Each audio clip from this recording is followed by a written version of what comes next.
Gracias.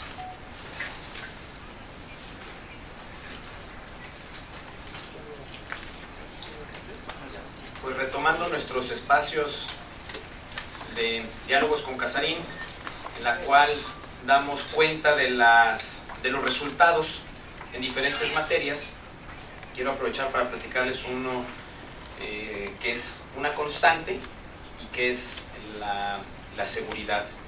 A su vez les estaré compartiendo información de los resultados de las acciones que estamos teniendo a través de la Dirección General de Gobierno, que es el reordenamiento de la vía pública, y a su vez los resultados de la Feria de las Flores en su edición 169, es decir, 169 años de llevarse a cabo de manera ininterrumpida, y por supuesto, no menos importante, el resultado del Festival Futbolero, es decir, el Mundial de Fútbol 2026 que tuvimos en nuestra alcaldía, nuestros visitantes, las acciones que generamos.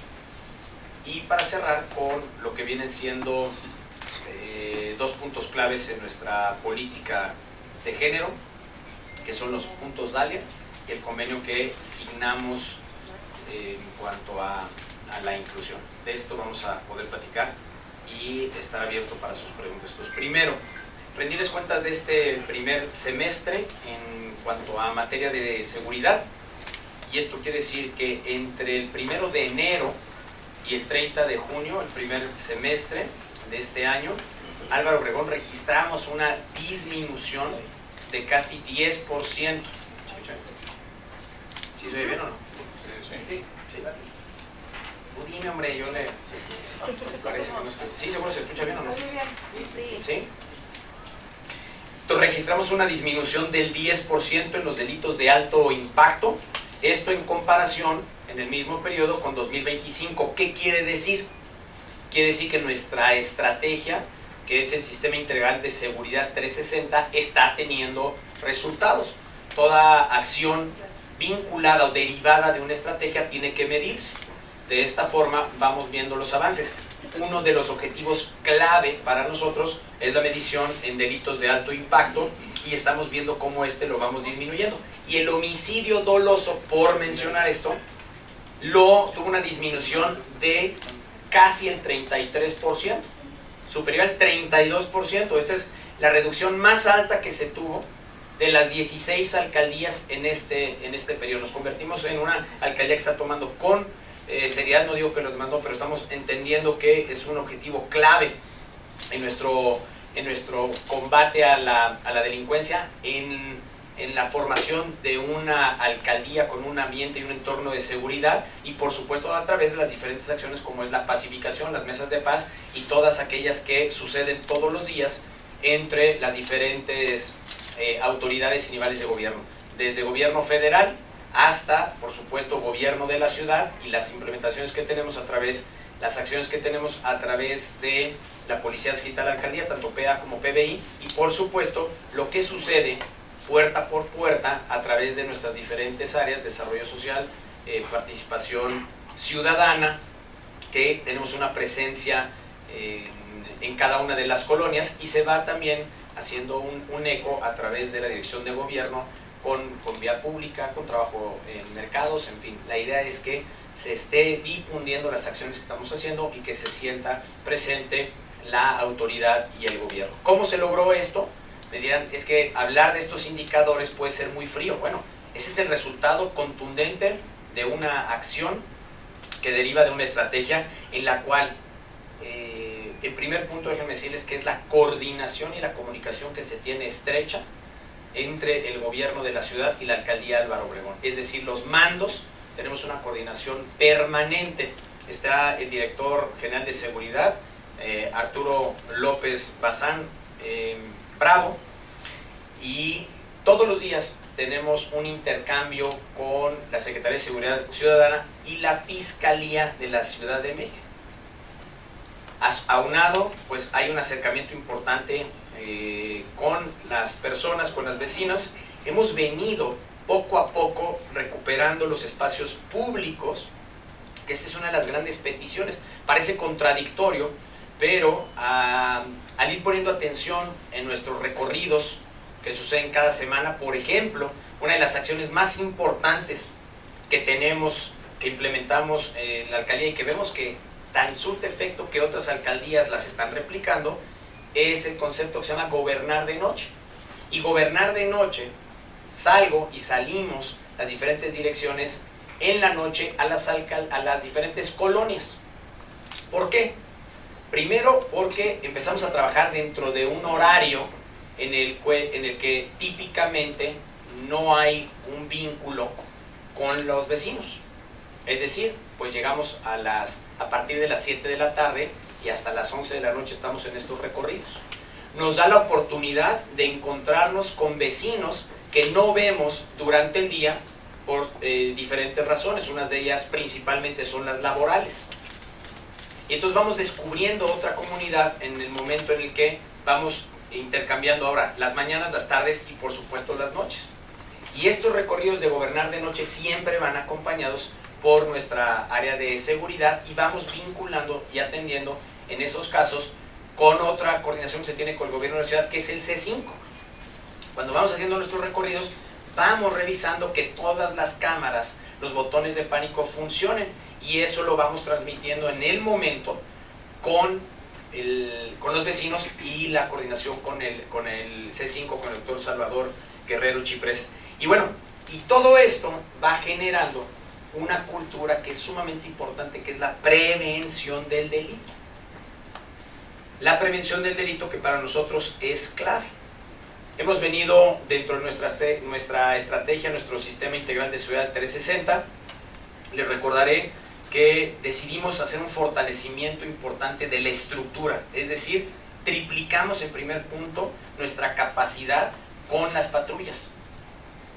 Tenemos 125 patrullas, hicimos un planteamiento diferente de colocar unas híbridas que también vimos que fue replicado por otras alcaldías. Esto es bueno porque lo que estamos adelantando está siendo replicado, y qué mejor halago o reconocimiento de los resultados que otras alcaldías lo empiecen a replicar.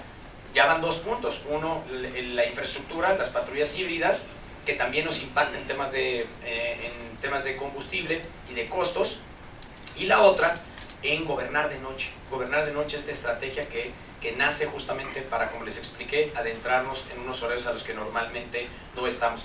Con esta estrategia triplicamos la capacidad de patrullaje en nuestra alcaldía, y todavía no es suficiente porque pues tenemos una patrulla por 2 colonias, para que más o menos se pueda dimensionar el tamaño de nuestra alcaldía. Por supuesto, estamos trabajando con nuestras mujeres policías y hombres policías en cuanto a la constante capacitación que se les da. Uno de los puntos que tuvimos y que nos llamó mucho la atención, que estamos viendo que se refleja en nuestra sociedad, son los temas de salud mental. Nuestra alcaldía, lamentablemente, todas las semanas tenemos intentos de personas que se quieren quitar la vida. Y esto llevó a entender que teníamos que dar un acercamiento, una capacitación diferente a los cuerpos policíacos, porque su entrenamiento está enfocado en la prevención del delito o la atención en momento de que haya algún delito. Pero se tiene que tener una capacitación diferente para cuando una persona con conducta suicida, con un comportamiento que puede llamar, tiene que tener otro acercamiento, y entonces es parte de las capacitaciones que hemos venido dando a nuestros policías. Y de aquí, algo que funcionó y que se propuso a la jefa de gobierno, y que Álvaro Obregón se convierte en la alcaldía número 1, de nuevo, es en la emisión de multas por violaciones al reglamento de tránsito. ¿Por qué? Uno de los principales problemas o retos que tenemos en la alcaldía es la movilidad. Y la movilidad principalmente está vinculada al no cumplimiento del reglamento de tránsito, principalmente por autos particulares que se estacionan en lugares prohibidos, autos particulares que se estacionan en lugares señalados para no estacionarse, autos particulares que se estacionan en segunda o tercera fila, y si a esto además le sumamos que tenemos que tener un ordenamiento mayor con las rutas que transitan en nuestra alcaldía, pues esto se empieza a generar un conflicto importante en la movilidad. De ahí fue que se hizo un planteamiento con nuestra jefa de gobierno y el secretario de Seguridad Ciudadana sobre que si ya tenemos policías adscritos a la alcaldía y que son policías, pues que se les delegue la función de poder multar con base en el reglamento de tránsito y los dispositivos electrónicos que el gobierno de la ciudad ya tiene para esto. Bueno, déjenme decirles que con gran satisfacción, Álvaro Obregón, hace 2 semanas que se tuvo la reunión, somos la alcaldía que más multas ha emitido. Lo podemos ver de 2 aspectos. Puede ser una alcaldía donde verdaderamente tenemos un caos de que los particulares no cumplen con el reglamento, y la otra es que ahora nos estamos haciendo ver presentes y que es importante que el gobierno, a través de este ordenamiento en la vía pública, vaya teniendo resultados. Entonces, este es otro punto que nuestra estrategia está teniendo, es decir, tiene que haber una autoridad, se tiene que sentir presente, y que quien genere una infracción, viole el reglamento de tránsito, pues tenga que hacer cuentas sobre las infracciones a las cuales se hace acreedor. Y esto con respecto a los temas de seguridad, donde aunado hemos recibido a un nuevo fiscal. Hay un planteamiento importante sobre el seguimiento a carpetas de investigación, la forma en la cual estamos colaborando. Hemos venido también fortaleciendo este espacio con nuestro operativo de chatarrización. La chatarrización, tenemos en Álvaro Obregón casi 10,000 autos en la calle, abandonados. No es un proceso fácil porque hay que apercibir, se les da un tiempo para que si hay algún propietario lo presente y lo mueva, pero ustedes imagínense que cada auto es un punto de descomposición en nuestra alcaldía. Ustedes conocerán la teoría de las ventanas rotas, y esto es la práctica. Un auto que es abandonado empieza a ser vandalizado, al rato ese espacio se convierte en un lugar donde es un basurero, en otros donde hay personas que se meten para consumir alcohol o algún tipo de sustancia prohibida. El entorno del auto empieza a tener afectaciones, se empieza a grafitear, se empieza a romper, si hay alguna ventana, una ventana, empieza a crecer pasto. Entonces de repente tenemos 10,000 puntos que empiezan a tener una erosión en nuestra alcaldía. Por eso es tan importante nuestro programa de chatarrización, y el cual al momento llevamos más de 1,000 autos retirados, y es algo que constantemente tenemos que estar atendiendo. Entonces, esto nos va ayudando dentro de nuestra estrategia a que vaya avanzando nuestro sistema integral de seguridad 360, donde finalmente uno de los puntos clave ha sido Base Plata. Base Plata, que les estaremos invitando en una siguiente reunión para que tengamos allá este encuentro y puedan ver cómo funcionan nuestras cámaras, cómo están conectadas a una plataforma que corre con inteligencia artificial y que está detectando algún tipo de conductas para mandar la alerta a los policías, y estas dar la señal hacia quienes estén transitando nuestros policías en la zona, o poder ordenar para que se tenga presencia. Bueno, ahora, esto es seguridad. La parte del reordenamiento de la vía pública tiene que ver con operativos que están coordinados, donde primero tenemos que ver el orden urbano, por supuesto el concepto de movilidad que les acabo de platicar porque es tan importante para nosotros, la seguridad, todo esto dentro de un marco jurídico, porque aquí nos importa ante todo conducirnos con lo que la ley nos permite, nos señala, para que no se viole ninguna garantía, por el contrario, sea un espacio donde se respetan los derechos y las garantías, y que esto se vaya traduciendo en convivencias dentro de la comunidad que van fortaleciendo. Por eso hablamos de construir comunidad, porque tiene que haber un entendimiento que la vía pública afecta de una u otra manera a quienes habitan en la zona, y atendemos constantemente denuncias. Toda denuncia que recibimos es atendida, y así es como, por ejemplo, cuando recibimos denuncias en la vía pública sobre permisos que haya de comercios establecidos en la calle, pues se manda para revisar el estado que guarda su permiso, y lo que hemos encontrado y dimos de baja son 220 permisos. 220 permisos que ha llevado a retirar, lo podrán ver ustedes principalmente con estos módulos, y los hemos venido retirando para liberar los espacios de la vía pública y que permitan un tránsito seguro de adultos mayores, de personas con discapacidad y de aquellos que van con niños, porque de otra forma tienen que estar tomando el arroyo vehicular, y lo cual constantemente nos hacen ver que es altísimo riesgo para su seguridad. Entonces, si van viendo la correlación que existe entre los retos y problemas que tenemos de movilidad, junto con el rescate de los espacios públicos y este reordenamiento, empieza a haber un sentido, se empieza a trabajar en un orden y la ciudadanía lo percibe. Constantemente y en estos meses tenemos 64 visitas de apercibimientos, hay una supervisión permanente, hay retiros de comercio irregular. Esta es una batalla de todos los días, pero ahí estamos, se sabe que estamos presentes, la liberación de banquetas, la recuperación de espacios públicos. Y algo que está siendo un reto son las visitas de supervisión a las violaciones de uso de suelo. Algo que vivimos en nuestra alcaldía y que estoy seguro que se vive en toda la ciudad es por parte del sector, de ciertos sectores, la violación constante a la normativa en cuanto a los usos de suelo.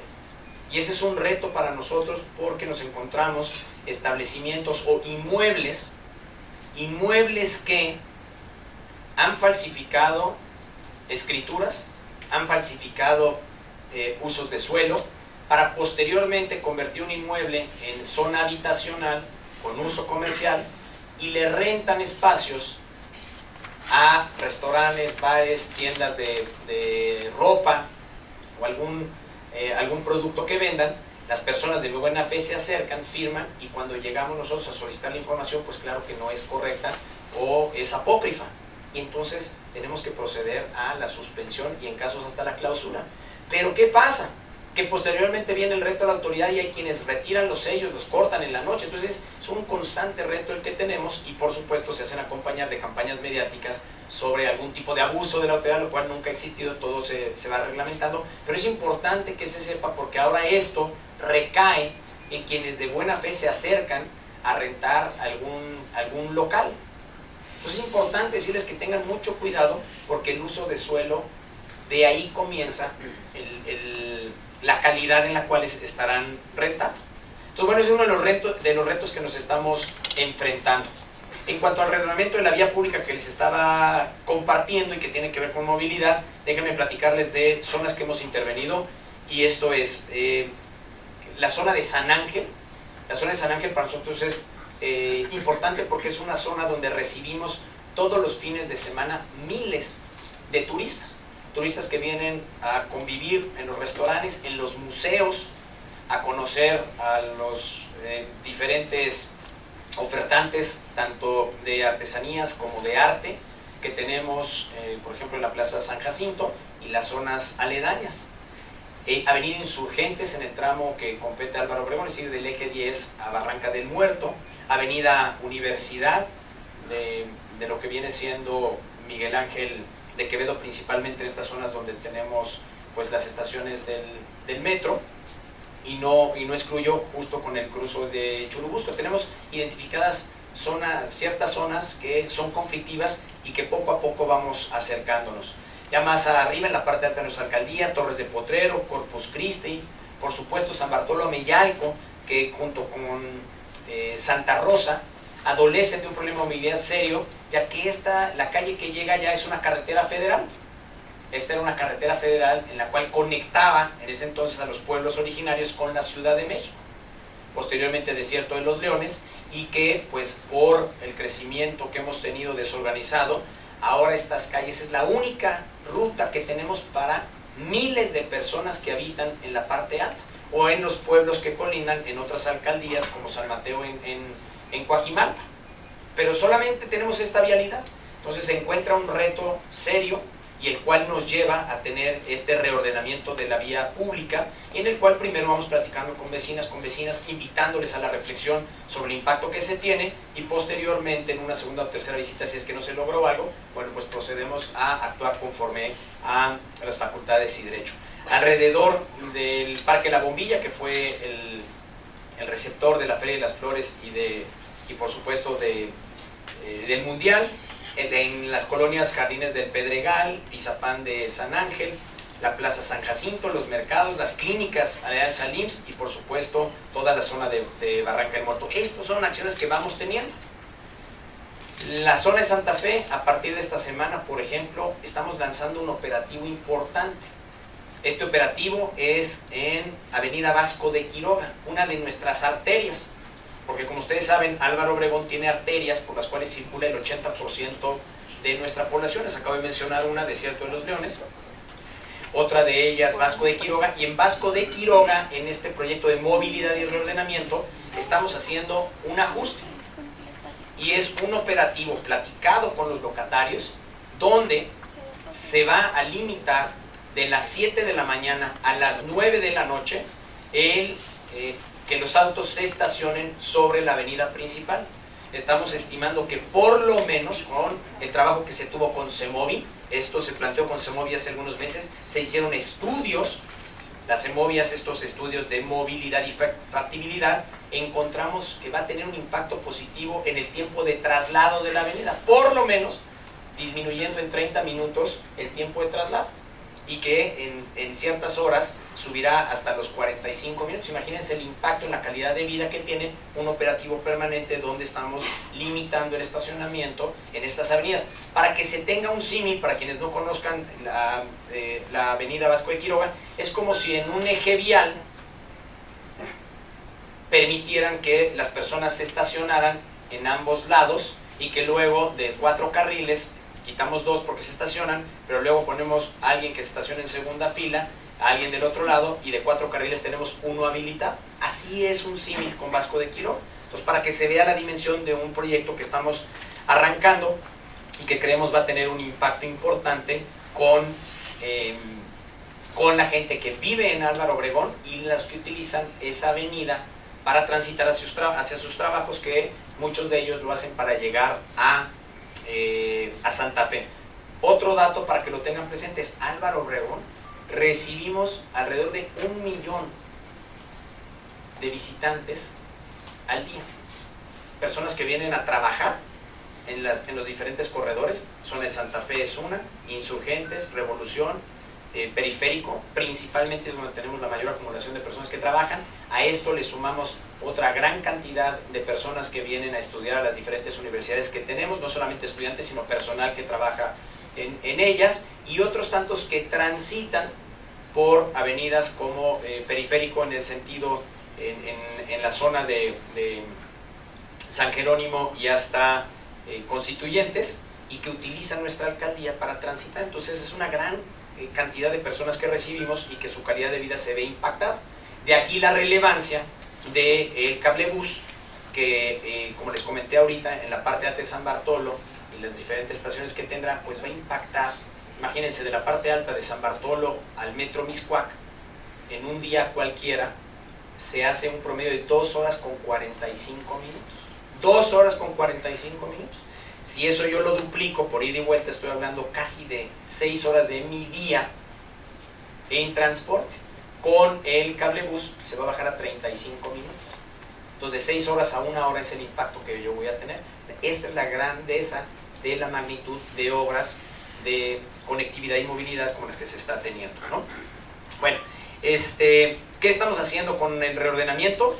El objetivo no es en ningún momento retirar o afectar personas, sino es garantizar un espacio público ordenado para los comerciantes, para los peatones y por supuesto para las vecinas y para los vecinos. Y esto, por ejemplo, por mencionar alguno, en la Plaza San Jacinto, trabajando con los copacos, trabajando con los comercios que están en la zona, se ha logrado preservar el patrimonio cultural, ordenar este espacio público, brindarle certeza a los artistas y a los comerciantes, a los restauranteros, para que sea un espacio que reciba con dignidad a quienes visitan esta zona de nuestra alcaldía todos los fines de semana. De hecho, hicimos un planteamiento este fin de semana en el reordenamiento experimentamos con que los autos que están en ambas plazas ahora se estacionen en batería y podamos maximizar las capacidades que se tienen de espacio, pidiéndoles, por ejemplo, a los artistas en un diálogo que se estacionen en otro punto, y estamos viendo qué sucede,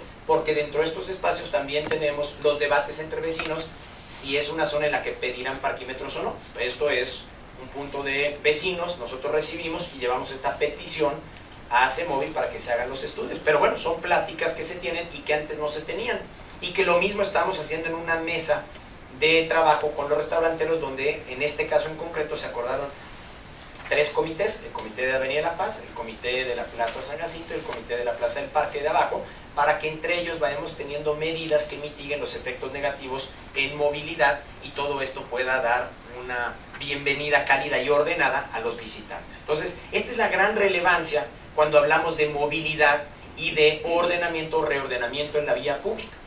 Pareciera que no, pero en la medida en la que les fui platicando, quiero que vean la correlación directa que existe entre un tema de seguridad, el cumplimiento de la normatividad del reglamento de tránsito, y el reordenamiento y ordenamiento de la vía pública.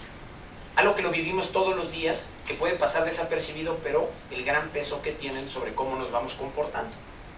Bueno, ahora déjenme darles unas grandes noticias de las cuales nos sentimos tremendamente orgullosos, y que fue que del 11 al 19 de julio llevamos a cabo la edición 169 de la Feria de las Flores. 169 años ininterrumpidos que hacen que la Feria de las Flores sea la celebración más antigua, ininterrumpida, de la Ciudad de México. Habrá algunos de ustedes que me dirán, y la de Iztapalapa, les diré que tiene unos añitos más, pero la han interrumpido varias veces. Ininterrumpida es la Feria de las Flores, la feria más antigua que tiene, y que comenzó con una tradición de intercambio, de venta, como mucho de lo que sucede en alrededor del mundo. ¿Cómo vino? Pues bueno, productores, floricultores, floricultores artesanales, decorativos, de ornamentaria o comestibles, se daban punto en este espacio para hacer el intercambio, y esto se fue enriqueciendo con intercambio de cultura, de música, hasta ser lo que hoy es la Feria de las Flores, que para nosotros le dimos un acento relevante, dotado de cultura.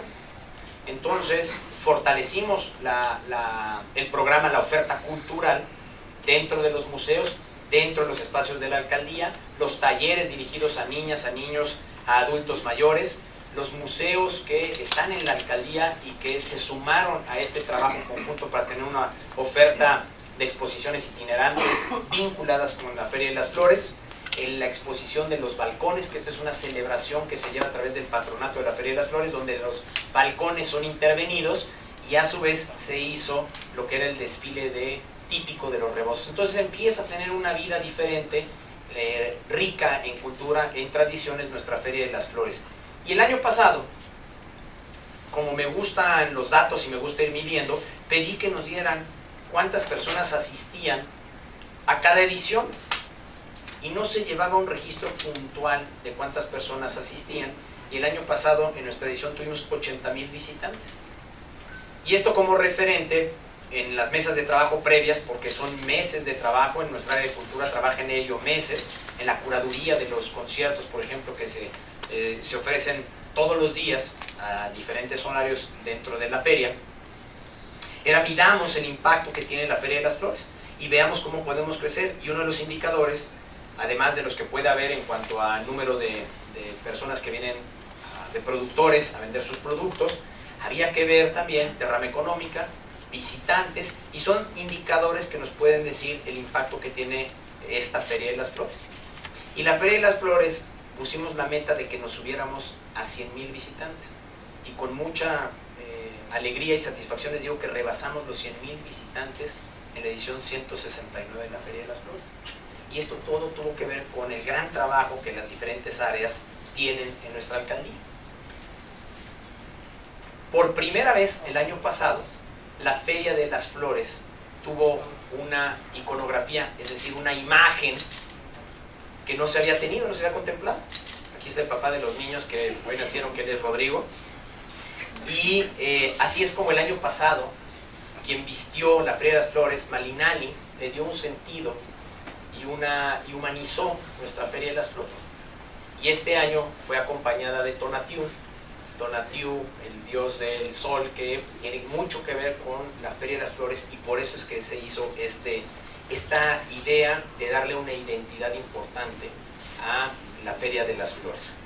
Se tuvieron 130 actividades, como les dije, más de 100,000 visitantes, y se estima que tuvimos una derrama económica entre, por supuesto, los vendedores de productos, nuestros productores, los transformadores, entre los restaurantes, hoteles, los museos, quienes vendieron artesanías, quienes vendieron algún tipo de recuerdo, pues más de 130 millones de pesos. Este es un dato relevante porque no se ponía atención en algo tan importante que es la derrama económica o el impacto económico que tiene. A esto habría que sumarle el costo que tiene el transporte. Estos datos para nosotros es complicado poderlos extraer así de rápido, pero para la siguiente edición buscaremos, por ejemplo, quienes se acercan en metro, en Metrobús, en Uber, en alguna ruta, porque esto acaba teniendo un impacto. Y pues también lo tendremos que ir sumando sobre cómo va teniendo la Feria de las Flores, se convierte en un ancla que tiene su gravedad, y alrededor empiezan a orbitar algún tipo de acciones que van teniendo derramas. Hay clubes familiares que también incrementan su presencia en estos días y que también internamente generan más ventas. Entonces el punto sobre la derrama económica es clave para nosotros. Por otra parte, la Feria de las Flores, por primera vez en 169 años, decidimos dar un paso. Ustedes verán que dentro de nuestro programa de trabajo hay un área de internacionalización. Solamente el 8% de los gobiernos subnacionales, es decir, de las presidencias municipales o de las alcaldías, contemplan un programa que lleve el área internacional. Para nosotros es fundamental y la pusimos en práctica dentro de todo lo que hemos venido haciendo, invitando o teniendo por primera vez a un país invitado, que invitamos al Reino de Marruecos. Es la primera vez que tenemos a un país invitado. A esto le fuimos sumando el circuito de museos. Por supuesto, se hizo una exposición exprofesa para la convivencia entre la Feria de las Flores y el Mundial, donde se tuvo una exposición de arte y mundial, las instalaciones artísticas que tuvimos en el Parque de la Bombilla. En La Fuente tuvimos unas obras vinculadas entre el arte y el fútbol, y en el parque tuvimos otras que tenían que ver con parte de la historia de algunos, la interpretación que algunos artistas generaron sobre el peso que lleva cada uno, y ahí están esta exposición con sus diferentes presentaciones. Y de ahí, déjenme decirles que encontramos algo que nos hace sentir llenos de alegría y satisfacción. ¿Por qué? Porque otro de los ejes que tenemos son las acciones de cultura. Para nosotros la cultura tiene un peso que va más allá de hablar de cultura como un espacio lúdico. Para nosotros la cultura es raíces, para nosotros la cultura es identidad, para nosotros la cultura es un espacio de expresión, de tolerancia, es un espacio en el cual hay integración, donde hay respeto, donde hay armonía, donde hay empatía, donde hay propuesta, donde se convive, donde se pacifica, donde hay planteamientos, donde se integra a una comunidad. Entonces, para nosotros, por eso la cultura es tan importante, por nuestras raíces, por nuestra identidad, por lo que se plantea, y todo lo que se midió, encontramos que la cultura fue el principal motor de la participación en nuestra Feria de las Flores. Y esto pues es un replanteamiento únicamente al decir es un lugar de intercambio de venta, sino decir aquí la cultura se convierte en lo que hace que haya esta convivencia y el imán para que entre talleres, entre exposiciones, entre museos, entre gastronomía, que es parte de la cultura, se haya atraído a tantas personas que además salían felices. Hicimos un levantamiento, y era platicar con los artistas y con las personas que asistían el ambiente que se vivía. Y hagan de cuenta que si ustedes venían en transporte y llegaban a los puntos culturales o al Parque La Bombilla, las personas entraban en otra velocidad, bajaban el ritmo de caminar, ponían atención, convivían, bajaban la guardia, estaban felices, y nos dimos cuenta el gran poder que tiene la convivencia, hacerlo a través de nuestras tradiciones, hacerlo a través de la cultura. La música, la alegría se convirtieron en una constante dentro de nuestra alcaldía, dentro del Parque de la Bombilla. Terminamos la Feria de las Flores y el Mundial con saldo blanco. Las personas venían verdaderamente a disfrutar el espacio y a convivir entre todas y todos. Y en cuanto al Mundial futbolero, al Festival Futbolero, déjenme darles otra gran noticia. Ya les di muchas, pero les voy a seguir dando, porque esta era la gran relevancia hablar. La Ciudad de México, hace algunos meses estuvimos trabajando con ellas, con la Ciudad de México, a través de la Secretaría de Turismo y de Cultura, sobre los grandes festivales. Se trabajó para ver cuáles alcaldías levantaban la mano para tener presencia de un festival futbolero. Por supuesto que Álvaro Obregón fue de las primeras en levantar la mano, y señalamos el Parque de la Bombilla. Habiendo otras áreas tan importantes que tenemos en nuestra alcaldía, la parte alta, como mencionábamos, San Bartolo, Calalpas, tenemos muchas zonas que el impacto del festival futbolero, como medimos, también iba a ser bien recibido. Sin embargo, como comencé este encuentro con ustedes, esta plática, les avisaba yo del problema de la movilidad, y esto te lleva a conectividad. Entonces ponerlo en otro punto hubiera sido caótico. Entonces presentamos que el Parque La Bombilla era el idóneo por diferentes razones. Primero, tenemos una estación del Metrobús. Caminando tenemos una estación del metro, el Metro Miguel Ángel. Tenemos las rutas de transporte público que hacen parada justamente frente al Parque La Bombilla, aquellas que transitan también sobre Revolución. Y entonces encontramos que a través del transporte público es el lugar mejor conectado. Después de observatorio me van a decir, pero sí. Entonces, sí era importante que tuviera esta conectividad, y que para aquellos que nos visitaran con auto privado, es una zona que tiene más de 10 estacionamientos para recibir a visitantes. Entonces, ese punto estratégico era clave, que además está en contacto rápido con la alcaldía Coyoacán, con la alcaldía Tlalpan, con la alcaldía Magdalena Contreras y Benito Juárez. Entonces nos da un punto que es de fácil acceso para visitantes de otras alcaldías. Entonces esa es la estrategia de que sea en el Parque de la Bombilla. Bueno, de todos los festivales futboleros, datos oficiales, el festival futbolero con el mayor número de asistentes, con saldo blanco, con una nutrida programa de diferentes eventos culturales, de música, expresiones, fue Álvaro Obregón. Álvaro Obregón se convierte en el festival futbolero número 1 de la Ciudad de México. No es del Zócalo, es el FanFest, es el oficial. Estas son los que hicimos de la Ciudad de México y somos el número 1. Y esto tuvo que ver también con un planteamiento que nosotros generamos, en el cual circularan diferentes acciones. No nada más era el festival futbolero, nosotros colocamos lo que le llamamos nuestro circuito futbolero, donde además, ¿qué hacíamos? A través de actividades lúdicas, te vinculabas, si estuvieras en familia, a poder jugar acciones o juegos vinculados con el fútbol. Y esto hizo que hubiera una mayor participación, porque dejó de ser un lugar para ir a ver el fútbol. Era un lugar para ir y recreativamente convivir en familia, ver el fútbol, escuchar música, escuchar grupos, verlos bailar, pero a la vez tuvimos el acierto de tener unos espacios de comida donde las personas que asistían pudiesen adquirir su comida. Y algo más que hicimos es que en el parque lo acondicionamos con mesas de día de campo.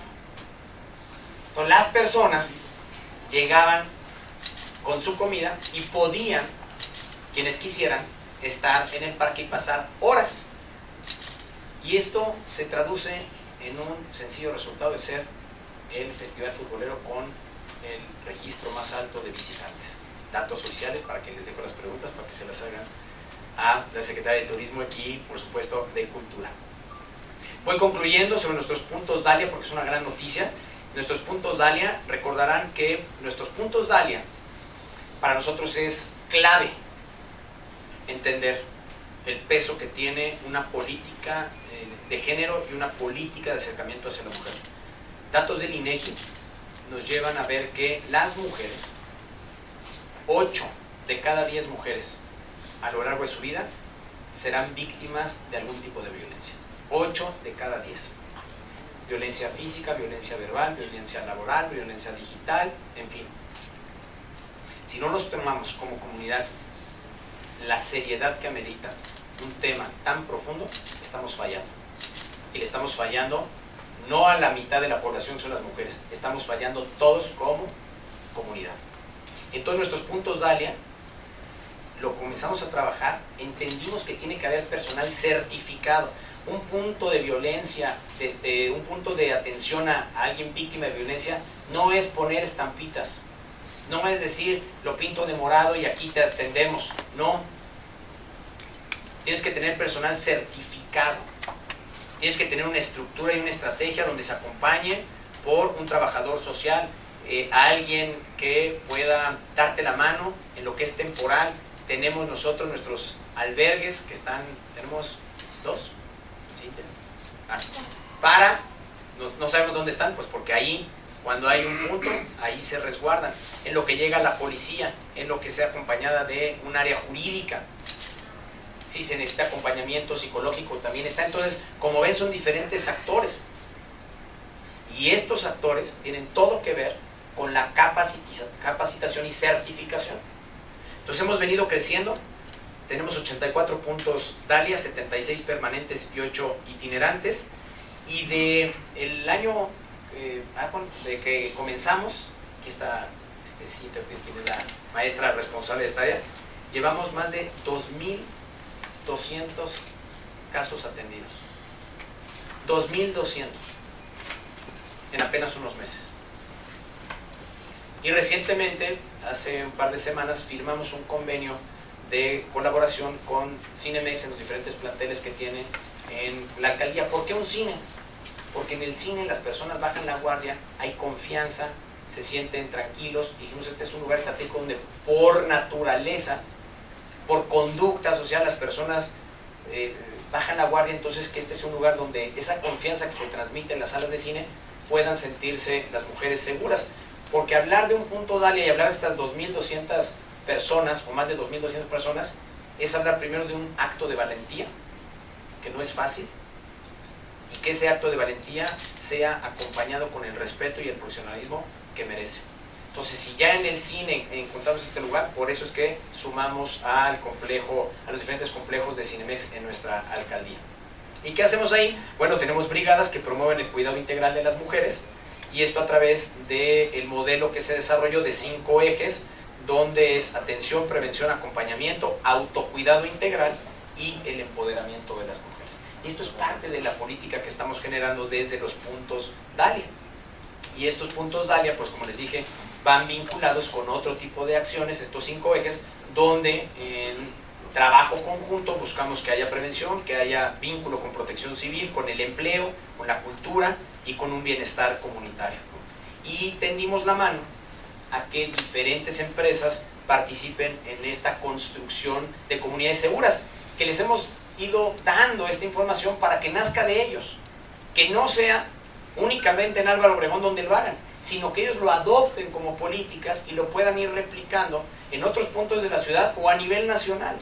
Que se quede claro que no es un acercamiento de la alcaldía con Cinemex en este punto, sino que Cinemex vea, valore, evalúe el impacto que se tiene y que la puedan replicar en todo el país. Eso es lo que estamos buscando, que desde Álvaro Obregón se generen estos epicentros que cambian la forma en la cual nos conducimos. Y si logramos que haya un cambio de esta magnitud, pues imagínense hasta dónde podemos ir cuando vayamos sumando a otros actores. Y en vínculo con esta estrategia, pues también firmamos un convenio sumamente importante, que es un convenio libre de discriminación, es decir, la inclusión como parte de nuestros ejes de trabajo.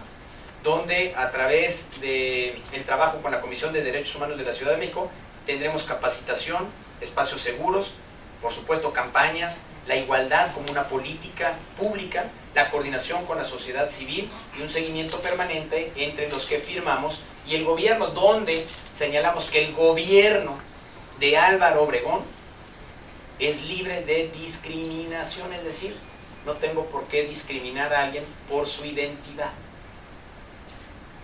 Pero una cosa es lo que sucedía en la calle y una cosa es adoptarlo como una política. Y eso es lo que hicimos con este paso tan importante, donde se suscribe este convenio en el cual se formaliza un compromiso institucional y en el cual invitamos a diferentes actores, asociaciones, activistas, a que sean parte de una acción tan importante.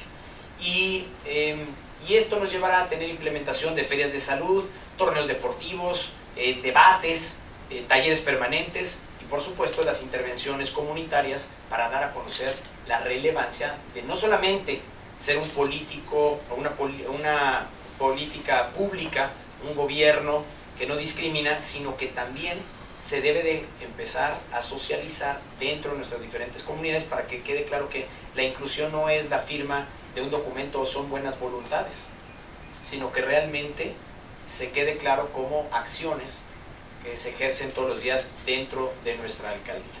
Y finalmente, pues bueno, poderles resumir donde estamos generando menos delitos, mayor presencia policial, más orden en la vía pública, una Feria de las Flores histórica, un festival futbolero histórico, por supuesto más acción para las mujeres, más acciones de inclusión, y por si fuera poco, dentro de la Feria de las Flores y el festival futbolero, nos dimos el espacio para la ceremonia solemne del aniversario luctuoso del expresidente y general Álvaro Obregón. Pues estas son algunas de las noticias que les queríamos platicar, ya las podemos ir acumulando, si no la conferencia de prensa se iba a convertir en mañanera y pues rápidamente teníamos que decirles, vamos a darles unos datos porque si no nos vamos a ir con una cantidad de información que es difícil de traducir y que son tan importantes las grandes noticias, ¿no? A mí me sorprende el gran trabajo que ustedes hacen todos los días porque la relevancia de las mañaneras que tiene nuestra presidenta es impactante. Si uno pone atención en todas las buenas noticias que da, es un cúmulo de resultado de acciones y que seguramente el filtrado que tiene que pasar para decir si tengo 100, ¿cómo le hago para transmitir 15? Pues deja fuera muchas grandes noticias que nuestro país tiene que seguir socializando. Pues gracias a todas y todos. Si hay preguntas, por favor, para poderlas ir atendiendo. Muy bien, bueno, tenemos esta pregunta de Luis, si quieres, porque tu letra es muy pequeña. Alcalde, platicaba sobre, gracias, alcalde, platicaba sobre la disminución de inseguridad. ¿Cuál considera que ha sido su principal acierto en esa estrategia? ¿De inseguridad? Sí, la disminución de la inseguridad. Sí. ¿Y cuál es la que considera usted la mejor, el mejor acierto que ha tenido en esta estrategia de seguridad? Te voy a tomar tu pregunta porque en la misma está la respuesta. La primera es que obedece una estrategia. No son ocurrencias. No es poner un eslogan y decir aquí no pasa nada.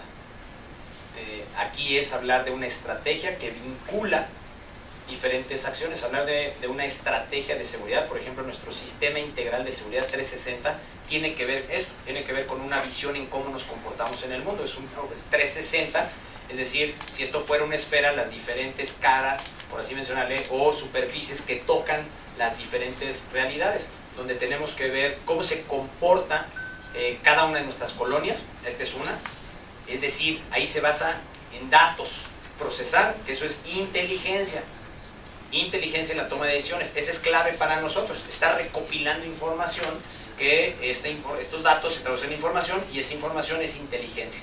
De ahí entender acciones que parecieran menores, pero que son clave para el respeto y la convivencia. Mencioné nuestra campaña de chatarrización, esa es otra, te habla de casi 10,000 puntos de desgaste permanente.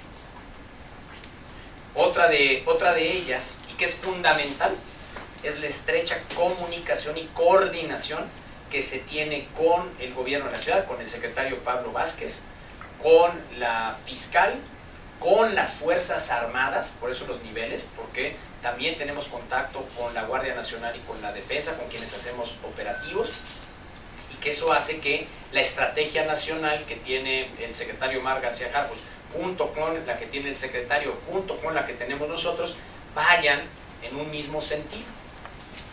Entonces estas son acciones, de ahí el fortalecimiento a través de la tecnología, por eso la relevancia de Base Plata, y otra que es fundamental, que es el estar acercándote con los vecinos a través de las mesas de paz, a través de la participación en escuelas, en puntos de encuentro, en templos, donde estamos llegando nosotros a transmitir acciones tan relevantes como puede ser denunciar.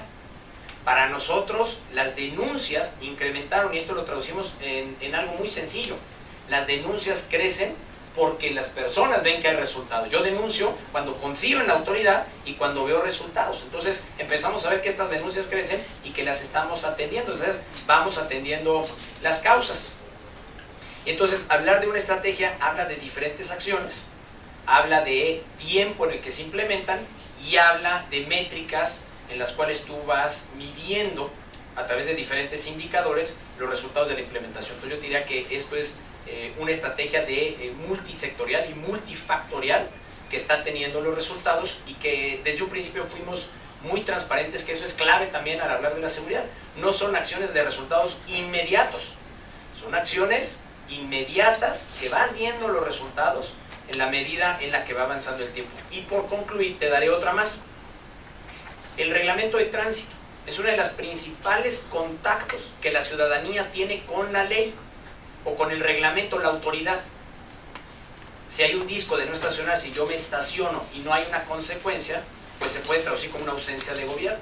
Si yo me paso un alto, por la razón que sea, pues también, y no hay una infracción, hay una ausencia. Entonces, esa es la gran responsabilidad que recae en un cumplimiento del reglamento de tránsito. Yo te diría que al ir poniendo atención en todas estas acciones y conductas que regulan de alguna forma el sentir de la comunidad, son aquellas en las que estamos poniendo clave. Y sin lugar a duda, acciones como la nuestra de gobernar de noche, donde la autoridad está presente, donde la autoridad escucha, donde la autoridad levanta la mano, acompañada de diferentes evaluaciones que hacemos internamente, donde también pues hemos puesto a disposición a aquellos oficiales, a aquellos policías que han tenido algún señalamiento. No hemos titubeado en ningún segundo cuando hemos tenido algún señalamiento, alguna denuncia, o que nosotros mismos en las evaluaciones que hacemos de manera permanente hay algo que nos haya tomado la atención y que hemos procedido internamente. Entonces, como tú ves, todas estas diferentes acciones y ejecuciones tienen que ver con una estrategia. Sí, me permite una segunda pregunta, y claro que esto concluyo. Me llamó mucho la atención el dato que comentaba de que en Álvaro Obregón tienen por lo menos una vez a la semana alguna persona que quiere atentar en contra de su vida.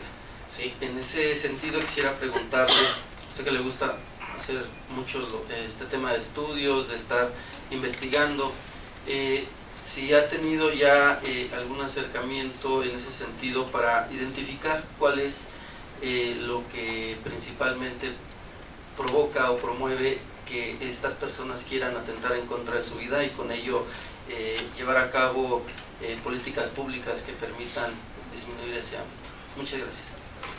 Es una gran pregunta, porque esto tiene que ver con todos nosotros como comunidad. Primero, hay diferentes indicadores que nuestro tejido social está muy lastimado, y uno de ellos se refleja en estas conductas. Nosotros tenemos alrededor de entre 8 y 10 intentos a la semana. Lamentablemente una persona promedio lo consigue, y esto nos llevó a trabajar con la Universidad de la Salud. Como tú sabes, en Álvaro Obregón formalizamos lo que es el clúster universitario de alto nivel, donde 19 de las mejores universidades públicas y privadas del país están en Álvaro Obregón. Pero esto ha hecho que haya una inercia de que otras universidades de otros aledañas, de otras alcaldías, pero también de otros países se sumen. Entonces tenemos, por mencionarte en Tlalpan al Colegio de México, a la Universidad de MIT de Estados Unidos, en la raya con Coajimalpa al INAP, y así te puedo ir diciendo de algunas que están en la periferia con Álvaro Obregón. Una de las universidades que está en nuestra alcaldía es la Universidad de la Salud. Entonces se trabajó para hacer un think tank, un espacio de pensamiento, de estudio, de análisis, de conductas sobre salud mental. Y este se institucionalizó hace un par de meses, donde hay un trabajo constante con la Universidad de la Salud, con la Universidad de Anáhuac y otras tantas que van sumándose para entender las causas. Vamos a presentar estudios sobre lo que está pasando, pero no dejo ir un dato que es relevante y que de hecho nuestra presidenta Claudia Sheinbaum recién publicó un video de ella. Te lo voy a buscar y te lo voy a mandar. El impacto que los dispositivos, las redes sociales y el mundo digital está teniendo en los adolescentes es serio, es grave.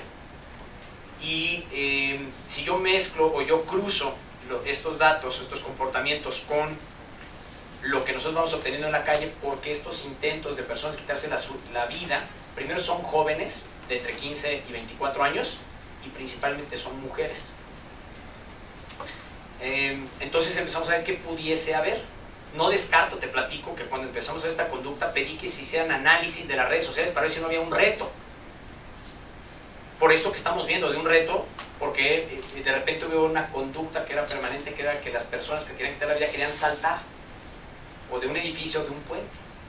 Entonces era algo que llamaba la atención, decir qué está pasando aquí, investiguemos de primera vez si no hay algo, no encontramos nada. Entonces fuimos pasando esta información, estamos sacando de otras fuentes y sí, hemos encontrado que la salud emocional, la salud mental, se está viendo afectada por el consumo de redes, por el consumo de contenido digital, muchas veces, o la gran mayoría de ellos, vacío, y que es uno de los productos de mayor adicción, y te lo voy a señalar muy sencillo. Cuando tú ves una película, esto te lo digo yo de mi experiencia en temas de tecnología, cuando tú ves una película tiene un fin, cuando tú lees un libro tiene un fin, cuando tú comienzas una conversación con alguien tiene un fin. Lo que tú tienes en tu mano, en tu aparato, no tiene fin. El scrolling no tiene fin. Y esa es una de las causas de mayor adicción. Cuando estamos hablando de cuando se planearon estas plataformas, creemos que es algo muy sencillo, de un joven que inventó algo en su hogar. No, no. Esto tiene trabajo de personas profesionales en sus campos para generar adicción. Los colores, la música que acompaña, las emociones que detonan. Por eso empieza a haber comportamientos diferentes hoy en los jóvenes. Se habla de que los jóvenes pasan más de 7 horas al día viendo su dispositivo, sin parar. Si yo te pido una síntesis de lo que tú viste, no me la vas a poder dar. Si yo te hablo de un libro que leíste, me vas a poder dar una síntesis. Si yo te hablo de una exposición, me vas a poder platicar de las experiencias que esto te dio. En cambio, lo que está pasando con los dispositivos es que te estás aislando. Poco social, poco tolerante.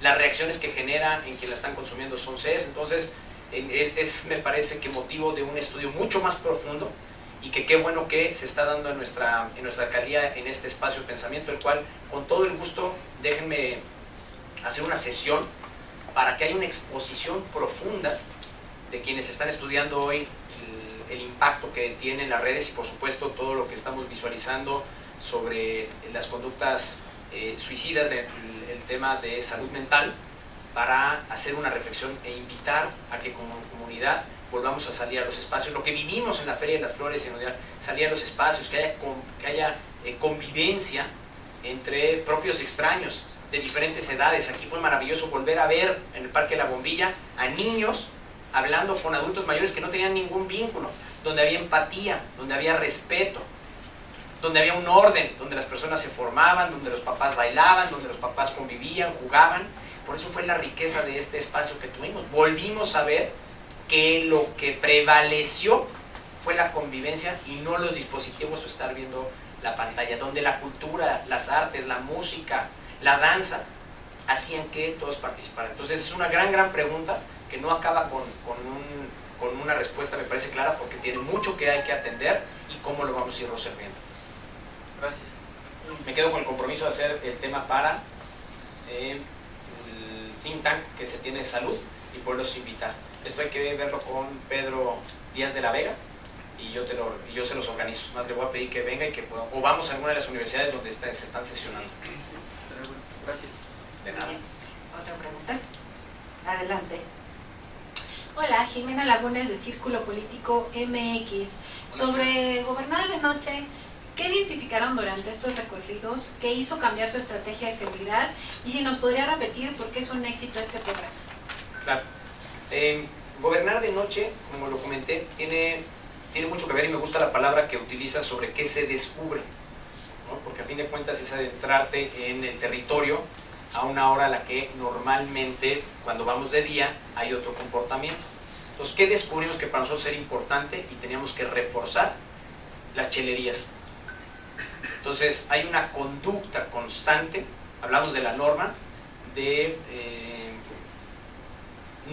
normalizar y socializar que las personas puedan consumir alcohol en la calle, que cualquier persona pueda vender cerveza, lo cual no está permitido, y que para nosotros nos llevó a entender qué estaba pasando en estas convivencias, por qué tiene que haber alcohol para socializar, por qué tiene que haber alcohol para que una comunidad, y entonces el daño que genera cuando vemos en las comunidades en las que nos adentramos que es conocido que en X o Y casa se vende alcohol, y lamentablemente decimos chelerías pensando en que únicamente venden cerveza, pero venden todo tipo de alcohol. Entonces ese fue uno de los principales descubrimientos, lo cual nos llevó a reforzar con mano firme nuestra acción para retirar las chelerías.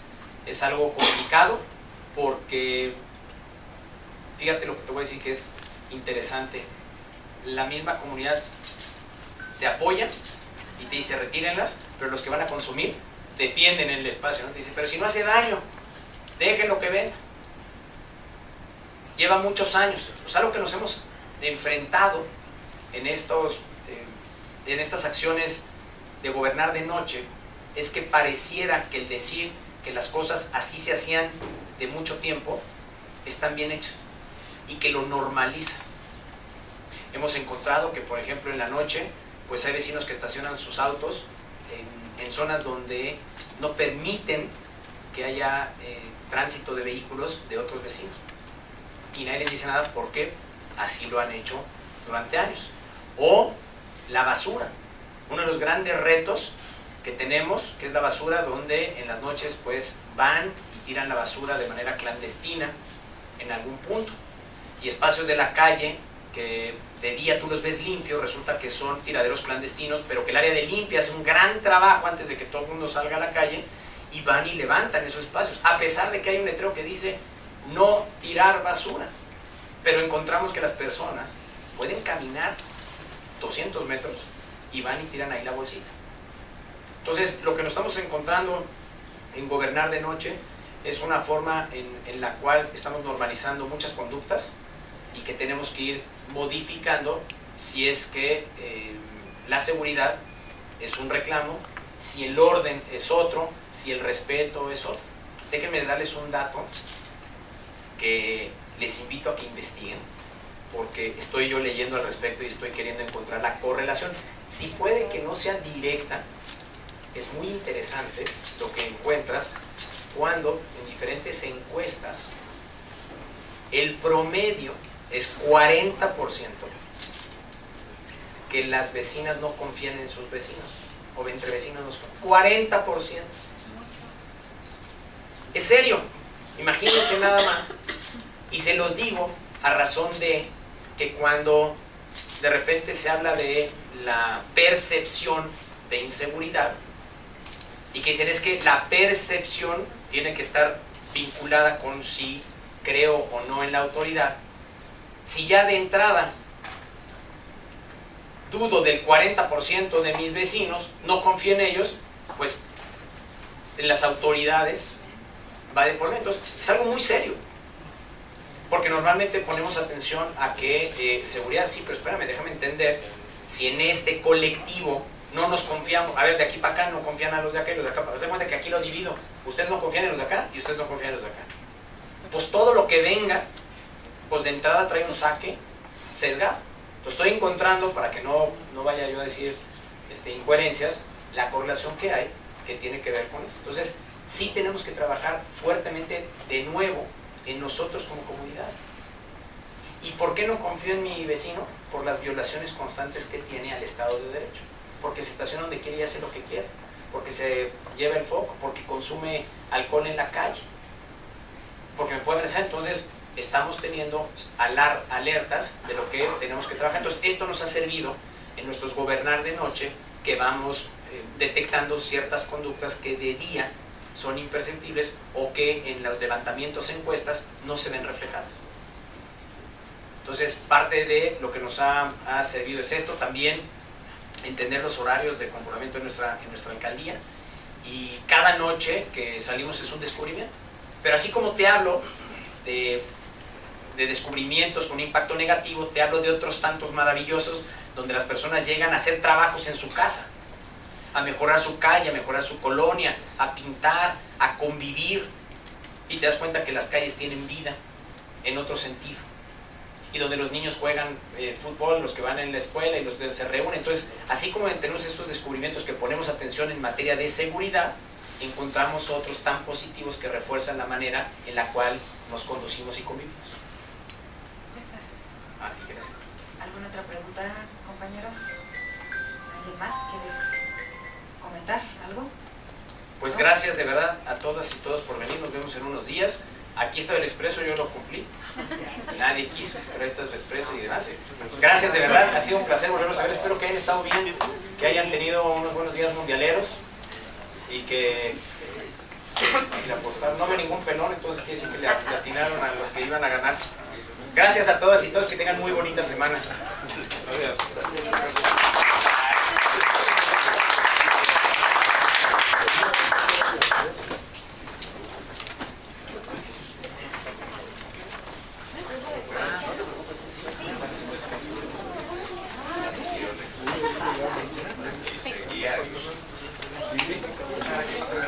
Sí, para que veamos, ¿dónde es el consejo ahora, Aquí.